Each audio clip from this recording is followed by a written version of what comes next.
আজকের ভিডিওর টপিক হচ্ছে স্ত্রীকে বাড়িতে আনা বা স্ত্রীকে আনার তাবিজ। অনেক সময় দেখা যায় যে স্ত্রীরা বাড়ি থেকে চলে গেছে বা বাবার বাড়ি যে আটকে আছে সেখান থেকে আসতে চাইতেছে না বা আপনাকে ডিভোর্স দিয়ে দেবে। এরকম ক্ষেত্রে আপনি কীভাবে আপনার স্ত্রীকে আপনার বাড়িতে আনতে পারবেন দূর থেকে। তো ভিডিওটা প্রথম থেকে শেষ পর্যন্ত দেখবেন। আমার চ্যানেলটা অবশ্যই সাবস্ক্রাইব করবেন, লাইক কমেন্ট শেয়ার করবেন। আপনারা যদি আমাদেরকে দিয়ে কোনো ব্যক্তিগত কাজ বা তদবির করাতে চান সেক্ষেত্রে স্ক্রিনে দেওয়া নাম্বারে সরাসরি ফোনে বা হোয়াটসঅ্যাপে যোগাযোগ করে যে কোনো কাজ করাতে পারবেন দেশে বা দেশের বাইরে থেকে। স্ক্রিনে যে নকশাটা দিয়েছে এটা মগা নকশা, আশা করি বুঝতে অসুবিধা নেই। যারা তান্ত্রিক বা এই লাইনে কাজ করে বা কাজ জানে টুকটাক তারা নকশা দেখলে আশা করি বুঝতে পারবে যে এটা কী নকশা। মগা নকশা যদি একবার আপনি আপনার স্ত্রীর উপর প্রয়োগ করেন তাহলে তার বাবার সাধ্য নাই তাকে সেখানে আটকিয়ে রাখার।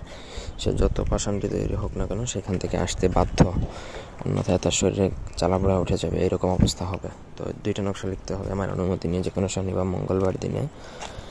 তো অনুমতি নিয়ে লিখবেন এবং ভোজপত্রের মধ্যে লিখবেন জাফরান কালি দ্বারা এবং আপনার স্ত্রীর নাম এবং তার মায়ের নাম লিখবেন। দুইটা নকশা লিখে একটা নকশা ভারী কোনো পাথর, চেষ্টা করবেন পাটা যেগুলোতে সাধারণত মশলা বাটা হয় সেই পাটার নিচে রেখে দিবেন। আপনার বাড়িতে একটা আর একটা আপনি আপনার নিজের হাতে বাঁধবেন। 3 দিনের মধ্যে গ্যারান্টি দিলাম চলে আসবে। অনেক ক্ষেত্রে এটা একদিনেও কাজ করে ফেলে।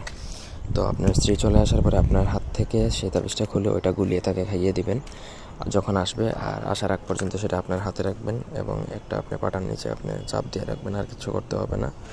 তো এই ছিল আজকের ভিডিওটি ভালো লাগলে লাইক দিবেন, কমেন্ট শেয়ার এবং সাবস্ক্রাইব করবেন। ব্যক্তিগত কাজের জন্য যোগাযোগ করতে পারেন। ধন্যবাদ সবাইকে। আল্লাহ হাফেজ।